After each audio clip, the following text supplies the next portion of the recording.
Welcome to Dwarika city. বন্ধুরা, ভগবান শ্রীকৃষ্ণ এই পৃথিবীর প্রতিটি মানুষের মনের মধ্যে বাস করে, কিন্তু আজ আমি তোমাদের ভগবান শ্রীকৃষ্ণের সেই অদৃষ্ট সাম্রাজ্যের দর্শন করাবো, যে নগরীতে শ্রীকৃষ্ণ তার রাজকর্ম শুরু করেছিল, যে নগরীর সৌন্দর্য মোহিত করেছিল সারা পৃথিবীর মানুষকে, যে নগরী একসময় পুরো বিশ্বের মানুষকে অবাক করে রেখেছিল। বন্ধুরা, ওই নগরী আজ ধরিত্রী মাতার উপরে নেই অবশ্য, কিন্তু সেটা আজও রয়েছে সমুদ্রের গভীরে নিমজ্জিত হয়ে। সে নগরীকে দেখলে এখনও গায়ে কাঁটা দিয়ে ওঠে। সে নগরী কণায় কণায় শ্রীকৃষ্ণের অস্তিত্বের প্রমাণ দেখা যায়।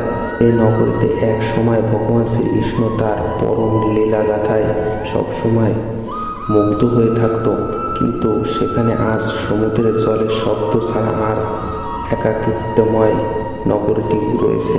কুন্তী নদী ও আরব সাগরের সমভূমে অবস্থিত এই নগরীটি পৃথিবীর বুকের অস্তিত্ব ও মানবতার বিশ্বাস জাগিয়ে আছে আজও। এই নগরীটি আজও সবার কাছে দেবভূমি রূপে অবস্থান করেছে। ভারতের ৬৫০০ বর্গ স্কোয়ার কিলোমিটার প্রতি গুজরাটের সৌরাষ্ট্র জেলা থেকে এই মহানগরী শুরু হয়েছে।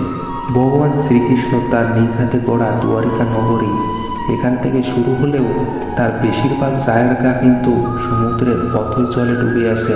এই সেই মহান তীর্থস্থান যা প্রতিটি মানুষকে মোক্ষ লাভের পথ দর্শন করায়। তাহলে আজ আমরা জানতে চলেছি ভগবান শ্রীকৃষ্ণের দুয়ারিকা নগরী সম্পর্কে। ভারতের যত তীর্থস্থান আছে, দুয়ারিকা নগরী তার মধ্যে অন্যতম বিশেষ জায়গা দখল করে। দুয়ারিকা ৪ ধামের মধ্যে এক বিশেষ পুরাতাত্ত্বিক ধর্মস্থান। দুয়ারিকা নগরীর ইতিহাস অত্যাধিক রহস্যময়। শ্রীমদ্ ভগবত পবিত্র ধর্মগ্রন্থের অনুসারে ভগবান শ্রীকৃষ্ণ যখন তার অত্যাচারী মামাকে বধ করে, তারপর সে তার পুরো যদুবংশের সাথে মথুরায় বসবাস শুরু করে। কিন্তু কংসের বধ করার জন্য কংসের শ্বশুর জরাসন্ধ শ্রীকৃষ্ণের উপর রেগে যায়। এরপর জরাসন্ধ মথুরার উপর মোট 18 বার আক্রমণ করে। এই যুদ্ধে শ্রীকৃষ্ণ অতিষ্ঠিত হয়ে পড়েন।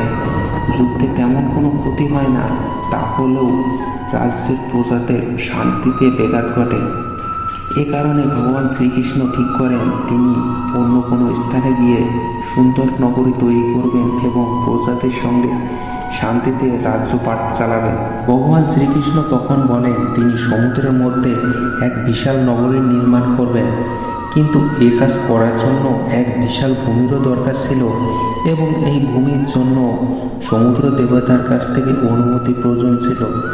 ভগবান শ্রীকৃষ্ণ সমুদ্র দেবতার অনুমতি নিয়ে 12 যোজন ভূমি প্রাপ্ত করেন, আর এই মহান নগরী নির্মাণ কার্যে ভগবান বিশ্বকর্মা সাহায্য করেন। দুয়ারিকা নগরী এক বিশেষ নগরী ছিল, যা সে সময় অন্য কোনো স্থানে এরকম নগরী ছিল না। যে নগরী আজকে সব সিটি প্ল্যানকেও মাত খাইয়ে দেয়। সুন্দর রাস্তা, সোনার মহল, সুন্দর বাগিচা একসঙ্গে মনে হয় একে অপরের সঙ্গে সম্পূরক। জীবন্ত নগরী, যার দর্শন মাত্র মনে হয় যেন স্বর্গে চলে এসেছি। এই নগরীর মধ্যস্থানে ছিল ভগবান শ্রীকৃষ্ণের রাজমহল, যা সুন্দর পুরো নগরীর শোভা আরও প্রতিফলিত করত। যখন এই নগরীর তৈরি কার্য শেষ হয়, তখন ভগবান শ্রীকৃষ্ণ তার যোগশক্তির দ্বারা পুরো মথুরাবাসীদের দুয়ারিকা নিয়ে আসেন। তার পরিবার ও পুরো চাতকবাসীদের সুরক্ষার রক্ষার পর ভগবান শ্রীকৃষ্ণ ফিরে যান মথুরায় জরাসন্ধের সাথে যুদ্ধ করতে। ভগবান শ্রীকৃষ্ণ জরাসন্ধকে পরাজিত করে এবং ফিরে আসে দুয়ারিকা এবং শান্তির সঙ্গে বসবাস শুরু করে। Create of Gita. তো বন্ধুরা দেখো, এই পৃথিবীতে সর্বদা একটি অটুট সত্য সর্বদা বিরাজ করে, যেটা হলো সুখ দুঃখ জন্ম মৃত্যু। এটা হলো প্রকৃতির নিয়ম। তেমনি ভগবান শ্রীকৃষ্ণ এই পৃথিবীতে তার মানব অবতার রূপে এসেছিল জীবের কল্যাণ করতে। আর এর ফলস্বরূপ পাণ্ডব কৌরবদের মধ্যে যখন ধর্ম ও অধর্ম নিয়ে যুদ্ধ হয়, তখন ভগবান শ্রীকৃষ্ণ পাণ্ডবদের প্রতি তার ধর্ম নিরপেক্ষতা দেখে ধর্মের প্রতি রক্ষণশীল হয়ে পাণ্ডবদের সাথে মহাভারতের যুদ্ধে অংশগ্রহণ নেয়। আর এই সেই মহান সময় ছিল বন্ধুরা, যে সময় পুরো সৃষ্টির কল্যাণ হেতু স্বয়ং ভগবান শ্রীকৃষ্ণ আমাদের মুক্তির পথ দেখাতে শ্রী ভগবদ গীতা গান করেন। যুদ্ধ শেষে যখন কৌরব রাজকুমারদের মাতা গান্ধারী জানতে পারে তার শতপুত্র মৃত্যু হয়েছে, তখন তিনি ভগবান শ্রীকৃষ্ণকে অভিশাপ দেয়। তিনি মনে করতেন তার পুত্রদের হত্যার জন্য ভগবান শ্রীকৃষ্ণ দায়ী। আর মাতা গান্ধারী রাগের বশবর্তী হয়ে শ্রীকৃষ্ণকে অভিশাপ দেন, যেভাবে তার পুত্ররা নিজ বংশের মধ্যে ভাই ভাই মিলে যুদ্ধে মারা গিয়েছে, ঠিক তেমনই ঠিক 36 বছর পর এরকমই শ্রীকৃষ্ণের বংশের বিনাশ হবে। ভগবান শ্রীকৃষ্ণ জানতেন তার বংশের বিনাশ নিজেদের মধ্যে সংঘর্ষের মাধ্যমে হবে, তাই তিনি হাসি মুখে এই অভিশাপ স্বীকার করে নেন। Destroy of Dwarika. মাতা গান্ধারের অভিশাপই কি একমাত্র কারণ ছিল দ্বারিকা ধ্বংসে? এটা কিন্তু নয়। একবার দ্বারিকা নগরের পাশে অবস্থিত এক বনে কিছু সংখ্যক সাধু সাধতে এসেছিল। তারা সেখানে কিছু সময় বিশ্রাম করতে চেয়েছিল। তখন শ্রীকৃষ্ণের পুত্র শ্যাম তার বন্ধুদের সাথে মিলে সাধুদের কাছে গিয়েছিল মজা করতে। তখন রাজকুমার শ্যাম তার মায়াবলের দ্বারা এক সুন্দর গর্ভধারী নারীর রূপ নেয়। সাধুর কাছে গিয়ে জানতে চায় তার পুত্র সন্তান না কন্যা সন্তান হবে। সাধু তার যোগবলের দ্বারা এই সব সত্য জানতে পারে।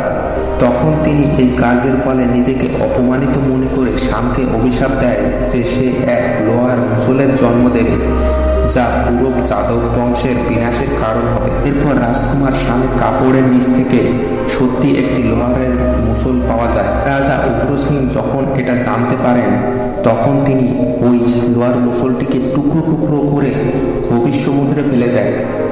আর সেখান থেকে একটি টুকরো একটি মাছ খেয়ে নেয়।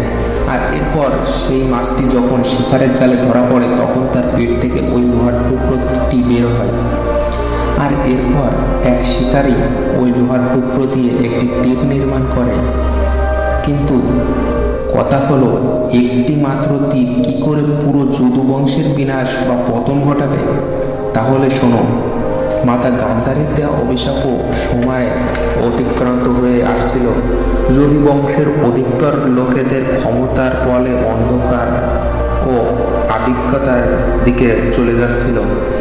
তারা অনৈতিক কার্য ও নেশার অগ্রসর হয়ে পড়ে। নিজেদের মধ্যে ক্ষমতার জন্য দ্বন্দ্ব, ভাই ভাইকে হত্যা শুরু করে। এভাবে বংশের বিনাশের শুরু হতে থাকে।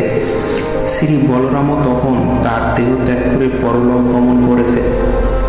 অন্যদিকে শ্রীকৃষ্ণ বুঝতে পারে যে তার বংশের বিনাশের সময় উপস্থিত হয়ে গেছে।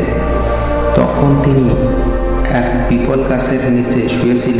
আর ঠিক সেই সময় জলা নামের এক শিকারী তাকে হরিণ ভেবে দূর থেকে তীর চালায়। আর সেই শিকারীর তীর ছিল সেই মাছের পেট থেকে পাওয়া সেই তীরটি, যে তীরটি সে মাছের পেট থেকে পাওয়া সেই লোহার টুকরো দিয়ে বানিয়েছিল। এই বিষাক্ত তীর ভগবান শ্রীকৃষ্ণের পতনের কারণ হয়ে দাঁড়ায়।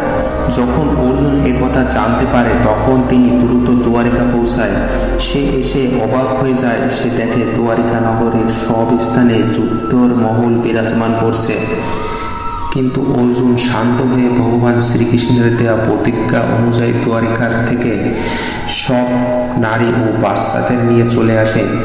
অর্জুন দ্বারিকা ত্যাগ করা মাত্রই পুরো নগরী সমুদ্রের অথই জলে ডুবে যায়। আর এভাবেই ভগবান শ্রীকৃষ্ণের দ্বারিকা নগরী আরব সাগরের গভীরে হারিয়ে যায়। বর্তমান দ্বারিকাকে দুটি ভাগে ভাগ করা হয়েছে, দ্বারিকা ও গ্রেট দ্বারিকা। দ্বারিকা হলো সমুদ্রের পাশে অবস্থিত ছোট একটি শহর, আর গ্রেট দ্বারিকা হলো সমুদ্রের মধ্যে অবস্থিত একটি দ্বীপ। বহু বছর ধরে দ্বারিকা নগরীর খোঁজ চলছিল, কিন্তু এটাকে না পাওয়ার জন্য কিছু সংখ্যক লোক এটাকে কল্পনা মাত্র বলে দাবি করতেন।